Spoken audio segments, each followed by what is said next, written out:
Welcome to Healthy Living, Healthy Planet Radio, sponsored by EarthX, the world's largest environmental experience, and also sponsored by Natural Awakenings magazine. Live your healthiest life on a healthier planet. Now, here's your host, Bernice Butler.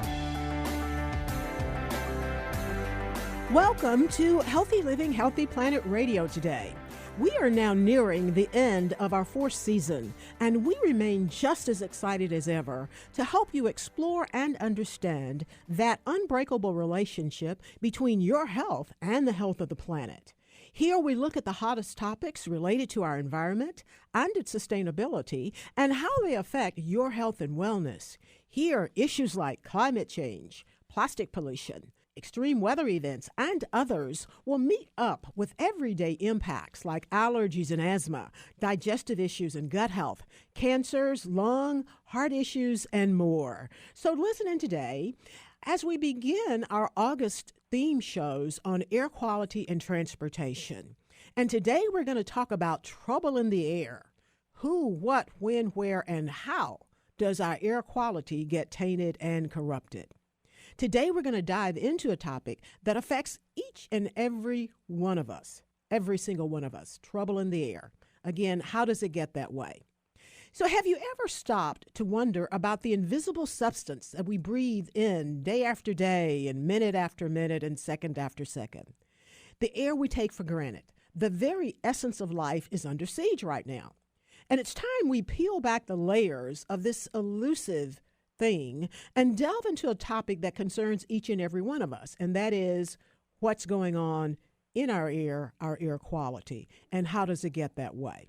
Now, in this fast-paced world, surrounded by concrete jungles and the hum of machines, we tend to overlook the very delicate balance that sustains our life on our planet. The air we breathe, it's a necessity that we cannot live without, and it's silently contaminated by a host of threats that jeopardize our health, our well-being, and the future of our planet and our environment.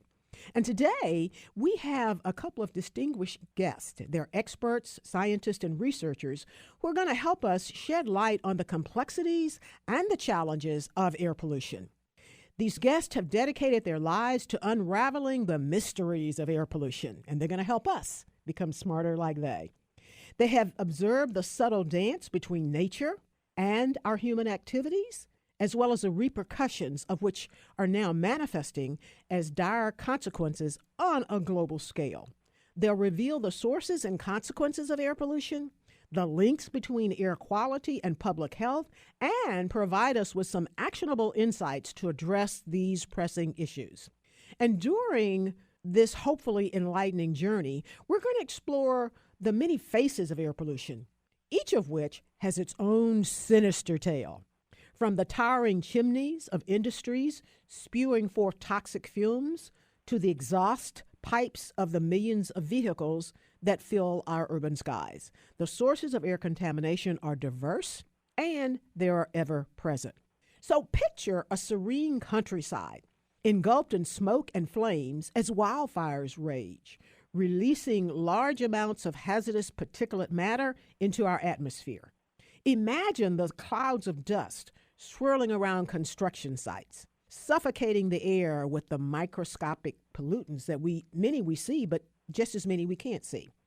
Even the practices that feed us, like agriculture, can inadvertently contribute to the problem with excessive use of pesticides and fertilizers. But it's not just the physical particles that pollute our air.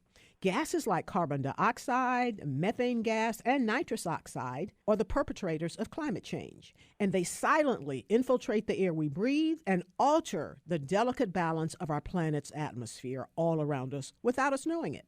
And the implications of these changes go far beyond the rise in our temperature, affecting our ecosystems, affecting our weather patterns, and ultimately affecting our very survival. So as we uncover the truths today about our tainted air, we can't ignore the profound connection between air quality and our own well-being. Respiratory diseases, cardiovascular disorders, and even neurological conditions are among the growing list of health concerns that have been linked to air pollution. And these threats transcend borders. They don't stop at the zip code line. And they also affect every age group, from the youngest to the oldest, leaving absolutely no one untouched. Yet, amid this somewhat bleak scenario, we find hope. We find hope in the tales of resilience and ingenuity from communities and individuals around this globe. And our experts are going to share some stories of those who've taken it upon themselves to battle the forces of pollution, implementing innovative technologies and sustainable practices to reclaim the purity of the air we breathe. And during our hopefully enlightening discussion today, we're going to delve into the transformative power of collective action. For you, our cherished listeners, this isn't just an informative show. It's an opportunity to become informed advocates as well as serious catalysts for change. We'll talk about actionable insights that empower each of us to make a difference, no matter how small, in restoring and preserving the health of our planet and we, its inhabitants. So fasten up your seatbelts as we embark on what I think will be a very interesting and exciting journey, exploring these intricacies of trouble in the air and how does our air quality get tainted and corrupted. Be prepared to be enlightened, inspired, and moved by the knowledge and the solutions that these guests are going to bring to the table. Now, this is a lot. But here today to help us explore and understand this some more are two experts. We have with us today Erika Moseson. Erika is an MD. She is a pulmonary and critical medicine physician with Legacy Health in Oregon. Erika is the past president of the Oregon Thoracic Society, and she serves on the Environmental Health Policy Committee of the American Thoracic Society, and she is an American Lung Association health professional for clean air and climate action. Welcome, Erika, and thank you so much for making time to be with us today. Oh, it's an absolute honor. Thanks for all you do. Thank you. Our other guest is Professor Frank Kelly. Frank is the chair in community health and policy at Imperial College, London, where he is the director of the Environmental Research Group. He is director of the NIHR Health Protection Research Unit on Environmental Exposures and Health, and he is deputy director of the MRC PHE Center for Environment and Health. Frank leads a substantial research activity which spans all aspects of air pollution research, from toxicology to science policy. He provides policy support to the World Health Organization on air pollution issues, and he is a member of the U.S. Health Effects Institute Review Committee. Thank you, Frank, for being with us today, and did I get all of that right? You certainly did, Bernice. Well done. Thank you very much for inviting me on the show. Thank you, guys. We only have a little while to go before we go to break, but I do want to start out with you, Frank. Could you start out by talking to us about what are the most common sources of air pollution? Right, that's an important question. So air pollution is the release of particles and noxious gases into the air that we breathe. And these emissions can be natural or they can be man-made. So natural emissions, maybe coming from the sea, the soil, from the plants. But I think when we think about pollution in general, we're thinking about the human activity, which results, when we combust or burn fossil fuels such as coal, oil, gasoline, or diesel. We do this for energy production, and obviously we use them in transportation. But as you mentioned in your introduction, it also comes from the construction industry and agriculture, and increasingly wildfires is a big source of pollution. Indeed. I want to kind of put a fine point on something. And you said when a lot of the fossil fuel products combust, then they create air pollution. Is there anything that combusts that does not create air pollution, is my question? No. I didn't think so. When you burn anything, you produce pollution, I'm afraid.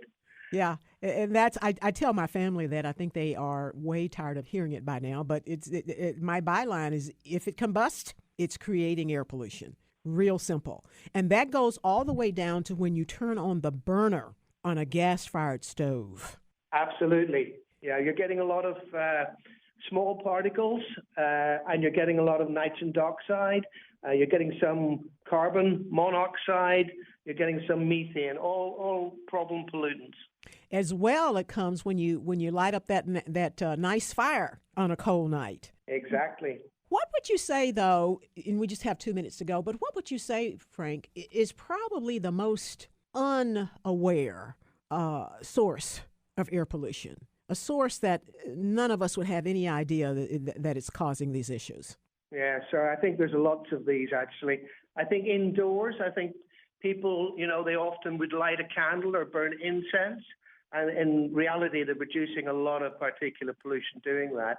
And then I think all the modern chemicals that we use to clean our homes, they are releasing pollution which just, the previous generation didn't experience. So there's 3 examples for you that I think people don't generally consider as being sources of pollution. Indeed. And you mentioned the chemicals that we clean with. It seems like to me these days they put more smell in them. And I guess that's also a giveaway is when you smell something that's loud or that's a strong smell that's covering up something else, in all likelihood, that's air pollution. Absolutely. Your nose is a very good canary in the coal mine. And last thing before we go to break, in terms of those perhaps hidden air pollutions, is furniture. Correct. A lot of our modern furniture, because of regulation, requires fire resistance. So they're often impregnated with chemicals which are fire retardants. And we now appreciate that these are released back into the air that we're breathing in our homes. Thank you for that, Frank. We're going to go ahead and go to break, and we'll be right back on the other side to talk more with Erika Moseson and Frank Kelly. Thank you. We'll be right back. We want to give a shout out now to our sponsors. That is Natural Awakenings, Dallas-Fort Worth Metroplex Magazine, the Green, Healthy, and Sustainable Living Authority for the DFW Metroplex and North Texas communities. Print issues of Natural Awakenings can be found in all H-E-B stores, all natural grocers, all central markets, sunflower shops, and many, many other locations, as well as available free for download online at nadallas.com. Check them out. Our other sponsor is North Haven Gardens, serving the Metroplex since 1951, the most respected horticultural establishment in North Texas, offering gardening and plant education, concierge services, DIY classes, gifts, and more. Check them out at nhg.com. And our other sponsor is Lynn Dental Care, practicing dentistry for over 38 years with a holistic approach, none mercury, looking at the whole body. Specializing in periodontics, Dr. Lynn is board certified by the International Academy of Oral Medicine and Toxicology. Check them out at lynndentalcare.com. Thank you, sponsors.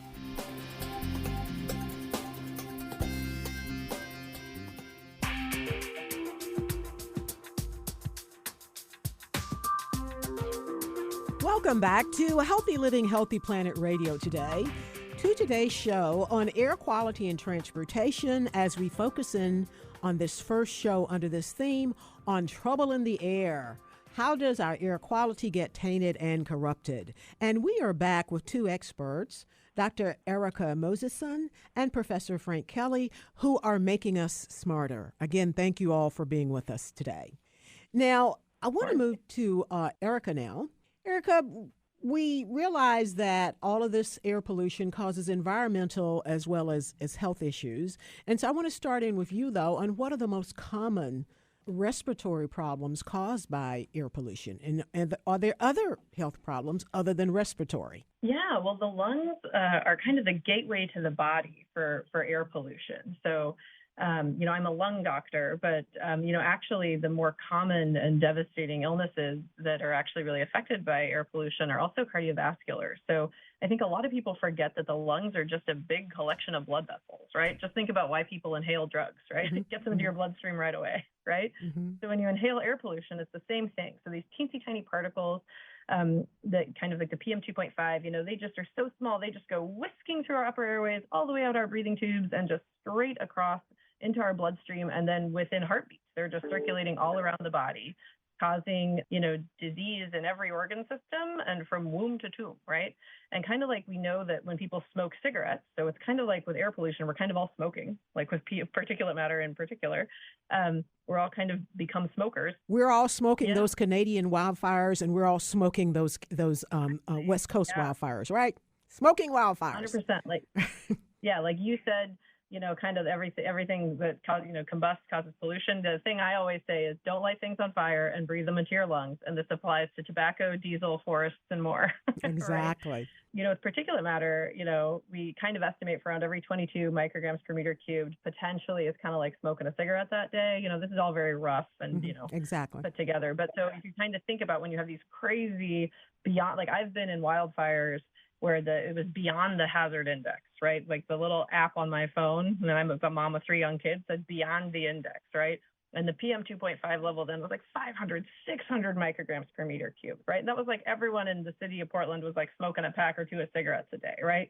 And we know that causes heart attacks, strokes, lung cancer, a whole host of diseases.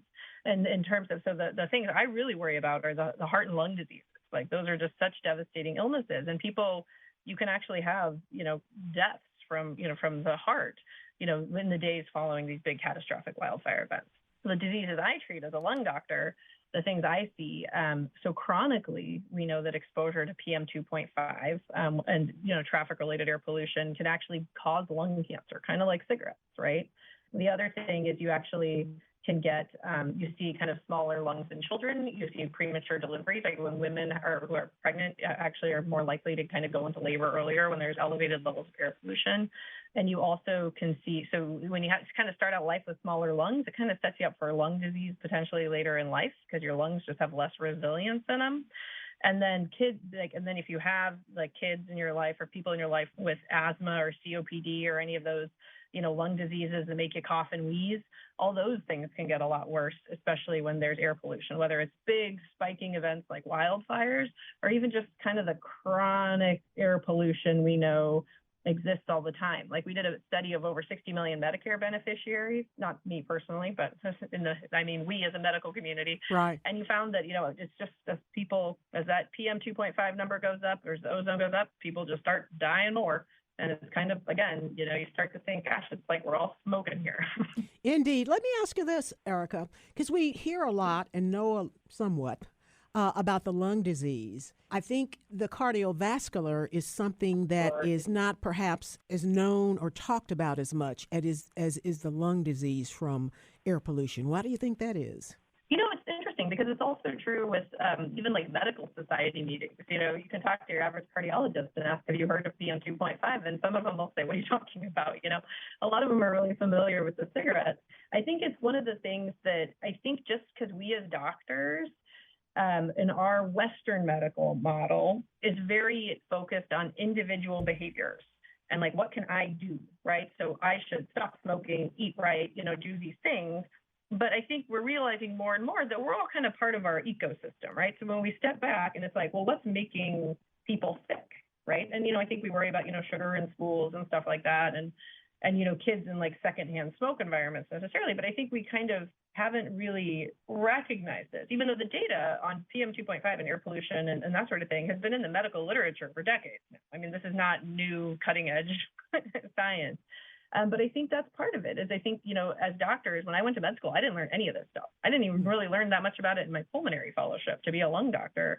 I started learning about it when I moved from practicing on a mountaintop to practicing in a historically red line district. And I just saw a severity of asthma and a bunch of communities and families who kind of seemed like they'd grown up in very similar circumstances in this area and just started to realize what is going on. And that's when I started kind of on my own journey to learn about air pollution and its impact on health.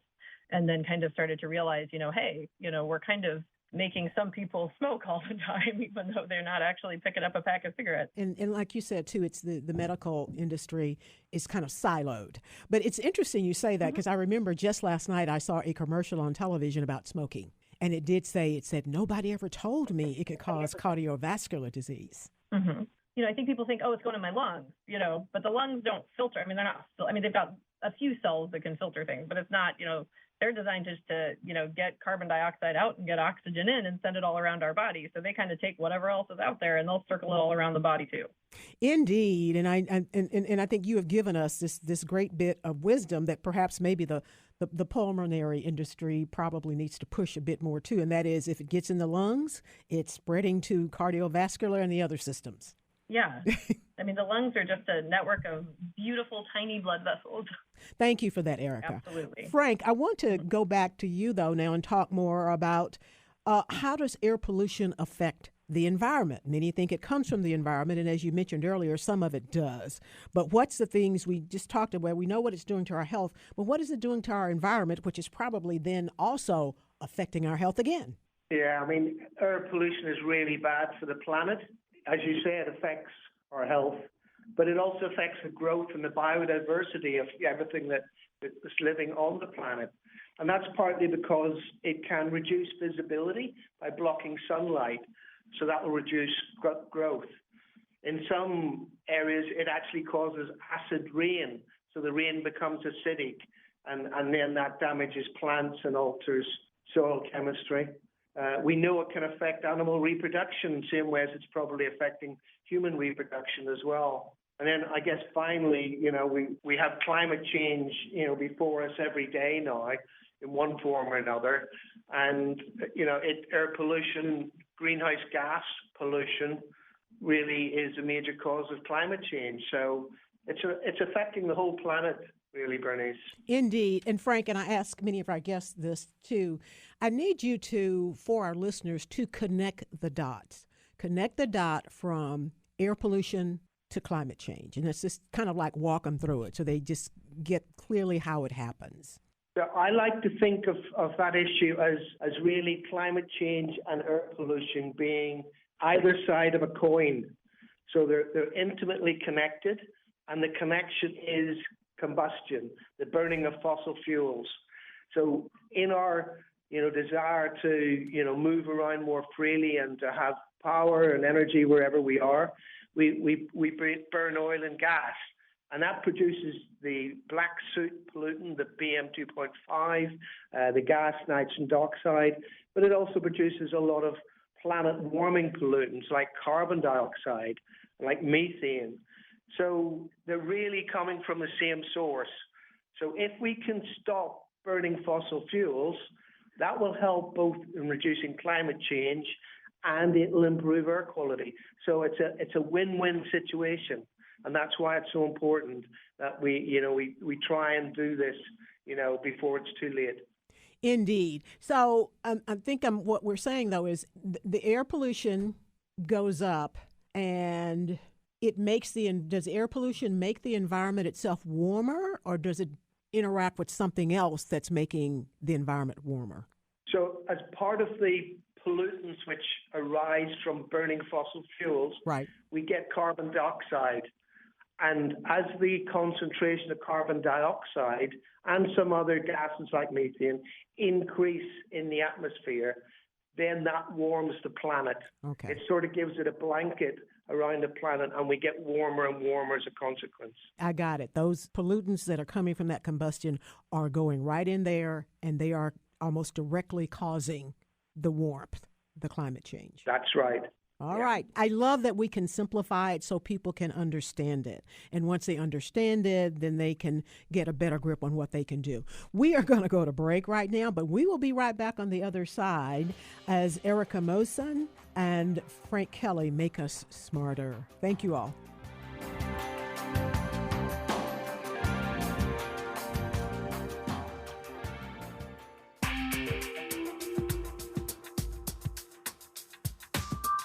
Welcome back to Healthy Living, Healthy Planet Radio today, to our show on air quality and transportation.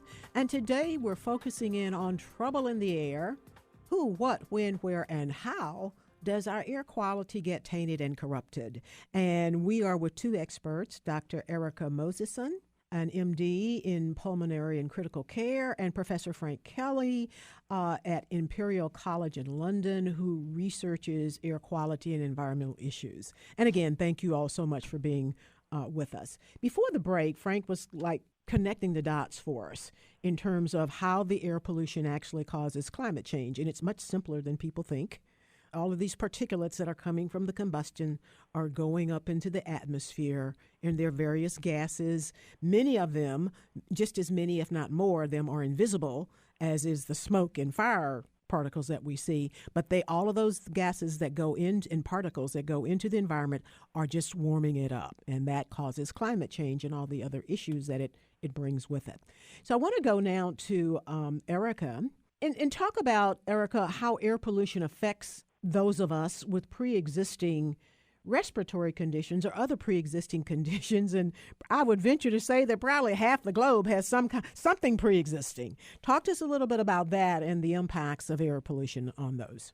Yeah. So I think, I'm hoping that at least after this interview, people will also be aware of, their own ability to monitor air pollution, right? So whether it's in the U.S. with the airnow.gov app, or most countries have, kind of a air quality index that people can look up. And every time you look it up, there'll also kind of be these different gradations, and they'll mention things about like whether it's healthy for or unhealthy for sensitive groups, kind of before they start saying, hey, it's kind of unhealthy for everybody.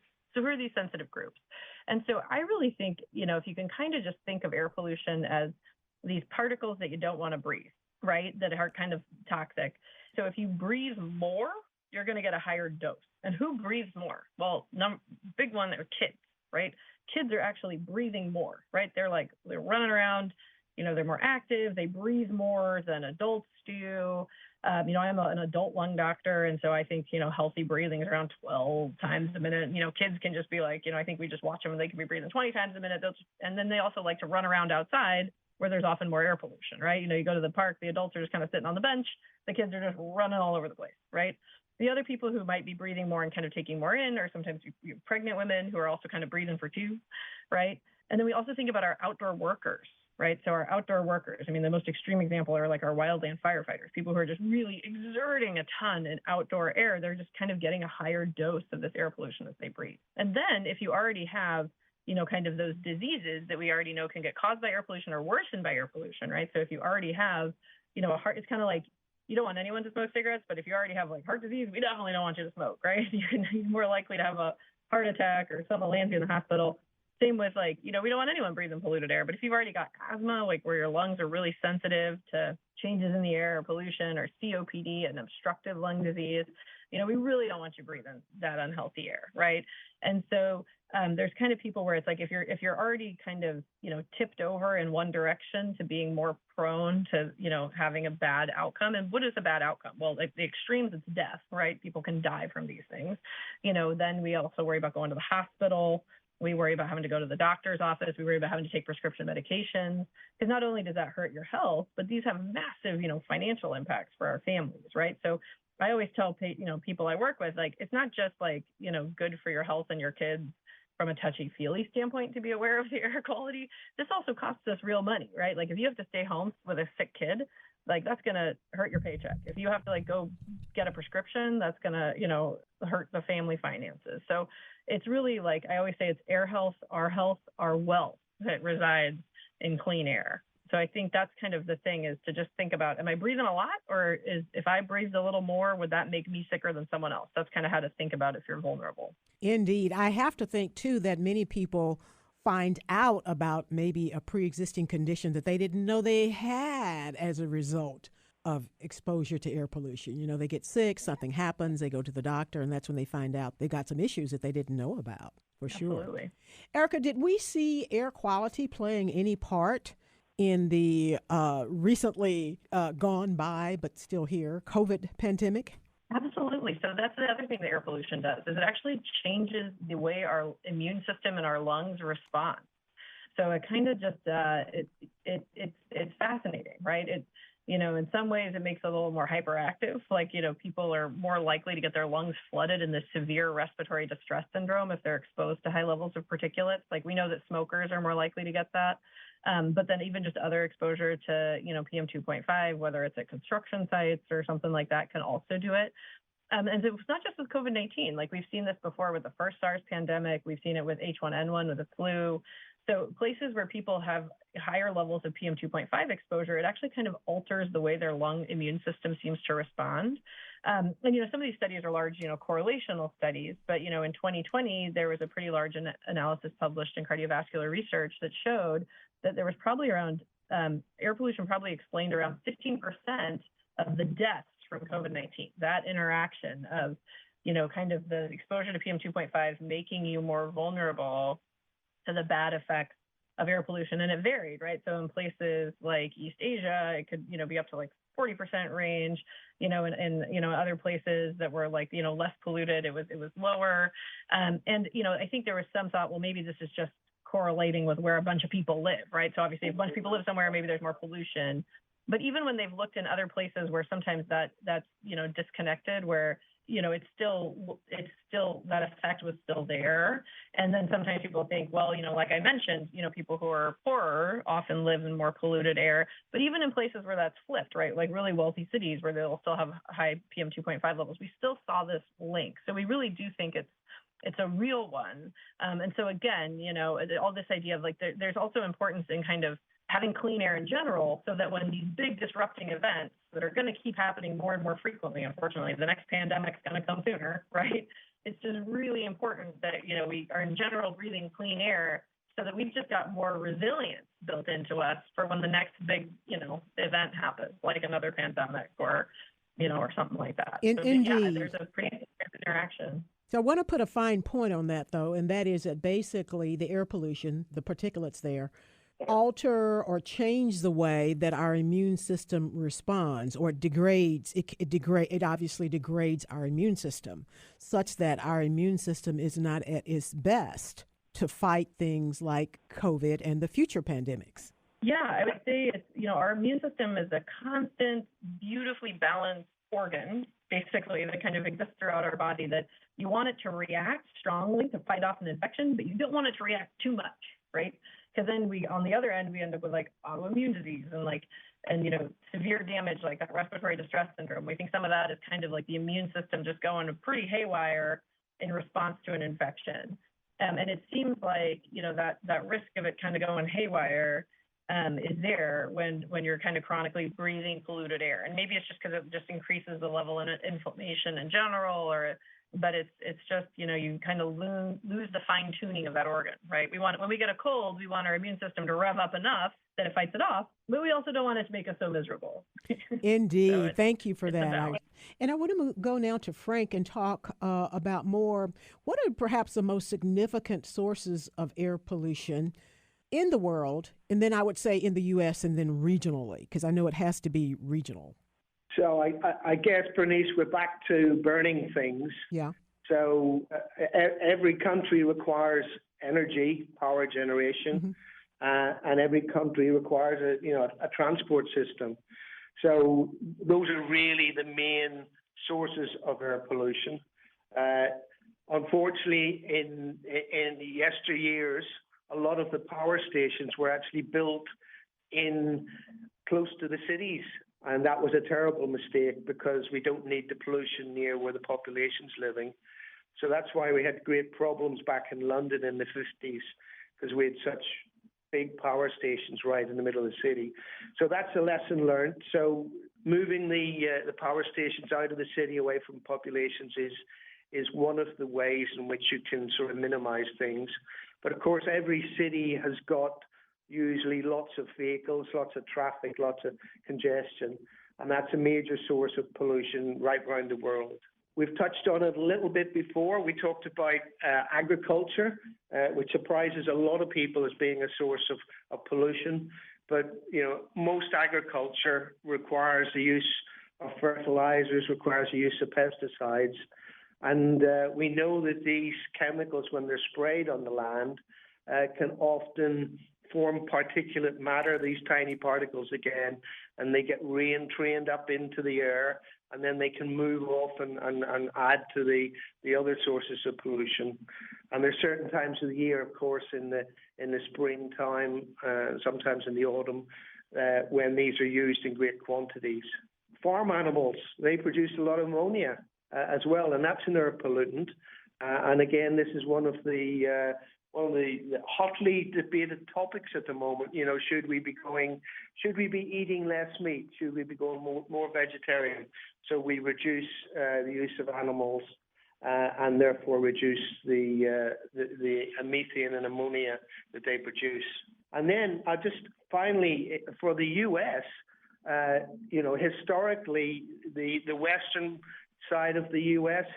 had, a strong ozone issue, because ozone is what we call a secondary pollutant. It's a gas which is formed whenever you get sunlight reacting with other precursor gases like these volatile organic carbonyl compounds. And of course, places like California, where you've got a lot of heat, a lot of sunshine, you get more ozone being produced. And it's a really potent respiratory irritant. Indeed. We're going to go to break now, Frank, but I want to come back on the other side and talk a little bit more about ozone, because I know we here in North Texas are in ozone season, and I imagine many, many other places are as well. We'll be right back on the other side with Dr. Erika Moseson and Professor Frank Kelly, who are making us smarter. We want to give a shout out now to our sponsors. That is Natural Awakenings, Dallas-Fort Worth Metroplex Magazine, the Green, Healthy, and Sustainable Living Authority for the DFW Metroplex and North Texas communities. Print issues of Natural Awakenings can be found in all H-E-B stores, all natural grocers, Central Market, Sunflower Shops, and many, many other locations, as well as available free for download online at nadallas.com. Check them out. Our other sponsor is North Haven Gardens, serving the Metroplex since 1951, the most respected horticultural establishment in North Texas, offering gardening and plant education, concierge services, DIY classes, gifts, and more. Check them out at nhg.com. And our other sponsor is Lynn Dental Care, practicing dentistry for over 38 years with a holistic approach looking at the whole body. Specializing in periodontics, Dr. Lynn is board certified by the International Academy of Oral Medicine and Toxicology. Check them out at lindentalcare.com. Thank you, sponsors.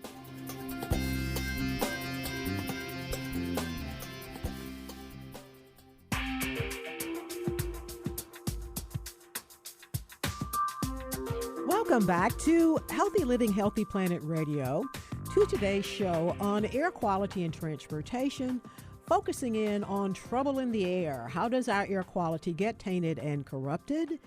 And we are with two experts, Dr. Erika Moseson with Legacy Health in Oregon and Professor Frank Kelly with Imperial College in London, and they are making us smarter. And this is our last segment, so we're going to focus in here shortly on some things that we can do to help ourselves and help the planet and the environment. But before we do that, Frank, I want to go back to you, because as we were talking about significant sources of air pollution, you did mention ozone, which I think most of us are familiar with from the weather reports, morning, noon, and night on our television, among other things, when they tell us it's high ozone today or it's ozone season, things like that. And I want to come back and get that succinct definition of ozone and the fact that it's connected with summer and heat. Would you give us that definition one more time of what ozone is, why it's predominant in the summer, and then what can be done? So ozone is a pollutant gas, and it's produced whenever you have got strong sunlight and other precursor chemicals which react to the sunlight and produce a chemical reaction which leads to oxygen getting another electron. So that's why oxygen is O2. I think everybody knows that, and ozone is O3. But that simple change turns oxygen from a lifesaver into a potential killer, because ozone is very, very reactive. And when it comes in contact with our biological tissue and our lungs, then it really will set off a series of reactions which leads to the damage. And the way I like to remind myself about this is that if you're putting in a very expensive swimming pool, the way in which you keep that swimming pool clean is you have an ozone cleaning system. So ozone is a bactericide, so we actually use it to keep the microorganisms at a very, very low concentration. So it's not good for our lungs at all, and it doesn't have to increase that much before it really starts to cause health problems. But you said basically it's caused when the sun comes in contact with certain other chemicals. What are those that are typically present that are causing the ozone in the summer? So there's a range of chemicals which can be converted to ozone. Would the main one be fossil fuels? like the gas emissions and Yes, things? yes. So when we burn anything, we get nitrogen dioxide, oxides of nitrogen, and that can lead to ozone generation in bright sunlight. Volatile organic carbon compounds, which are in paints and floor coverings and other chemical uses, they can be converted into ozone very easily. So unfortunately, these chemicals are all around us that can be converted if the sunlight is present. Erika, really briefly, because I do want to get to talk more about what people can do to protect themselves here, though, but really briefly, the impact of ozone on our health. Ozone is particularly bad for people with diseases of the breathing tubes like asthma and COPD and obstructive lung disease. It can, cause pretty bad flares, people to go to the hospital and, be more coughing and wheezing and out of breath. Indeed. Thank you for that. Yeah, we knew it was bad, and the weatherman even tells us to stay inside. Thank you. Want to go back now to Frank as we talk about what are some of the most effective ways that we can reduce air pollution, and how do we go about measuring air quality so that we know we've done something? Yeah, if we're going to spend a lot of money by bringing in policies, like making sure that, we only have modern cars or modern vehicles on our roads, we've got to make sure that, that's going to make a difference, and ultimately it's a difference to everyone's health. So it's important, certainly in high population areas, that we've got adequate air pollution monitoring. And I know in the U.S. this is very good. The EPA has got a whole network of monitors for different pollutants, particularly PM 2.5. So that is in place in your towns and cities. And so therefore, if one wants to better air quality, then of course you've got to understand what the major sources are. We've already discussed a few times that in towns, it quite often is vehicle traffic, which is the major source, certainly outdoors. And so therefore, if you bring in schemes which decrease the volume of traffic on the roads or improve the quality of the vehicles that are on the roads, then down the line you would expect to see, decreased emissions and improved air quality, and subsequently, of course, improved health of the local population. Indeed. Thank you for that. And Erika, what can people do in their everyday lives to help protect their health and the respiratory health, but other aspects of health too, from the effects of air pollution? Is there anything we can do within the pollution Absolutely. or outside? Yeah. So this thing is to, just kind of think about, could my home be a clean air refuge, right? So I think, you don't want people paranoid and not going outside and living, life like recluses because they're just so terrified of air pollution, right? Our bodies are resilient. We do have, systems in place. So just kind of thinking, what can I do to make sure that I have refuge at home where my air is clean, right? So not generating particles inside. So like not smoking, probably not using a gas stove if you can help it, kind of not burning other things regularly. And then HEPA filters, like, these little plug-in air filters are actually really good. Like they can work. They can get air pollution inside down. If you add in a charcoal or a carbon filter, you can also decrease the gas phase compounds. It's important to know how to buy them and to buy the right size. And to also make sure you're not buying something that generates particles into the air. So unfortunately, there's very little regulation of these devices. So you can even buy ozone generators that claim to clean the air, and we do not recommend you buy those. So, on Air Health, Our Health, it's the podcast and website I host. I kind of go through helping people figure out how to get these, but they're pretty simple. You can get them on Amazon, and you can just, size them for your dwelling and, decrease, make sure you actually have clean air in the house. And this is good for all year round when there's air pollution. And it's also good for wildfire events or, big catastrophic events. And so I think that's something that, can kind of be helpful. If you're in the middle of a crazy catastrophic wildfire event and you really do have to go out, you can get those PM 2.5, N95 masks that we all got for COVID, just pull them out again. Like it's, it doesn't have to be perfect, but it does seem to reduce, your particle exposure. And then honestly, just being aware of the air quality and just kind of being aware, making sure that, your kid's school district is looking into it too, to decide, hey, should we really be having a sporting event right now while the PM 2.5 is crazy, or should we reschedule for next week or something? So just kind of being aware, but not letting it paralyze you, right? Just kind of, I think there's a lot of power in knowledge. And so I would just say to kind of be aware and know who's vulnerable in your family, and then just kind of think about how can my home be a clean air room. Indeed. You also mentioned you mentioned charcoal. You talk a little bit more about that. I've not heard that mentioned a lot, but it seems to be something that everybody can possibly have access to. Yeah. So there's particle filters, right? Because there's kind of gas compounds and then there's particle compounds in the air pollution, just to break it down. So things like HEPA filters, or when you're doing the whole building, they talk about MERV filters, or those kind of air filters, basically, or even older thing is an electrostatic precipitator. But basically the idea is you move air across the membrane and the particles get stuck to it, right? And come out. Gas compounds are a little trickier because they're so tiny. They're just going to be flying back and forth. So those actually want them to bind to something.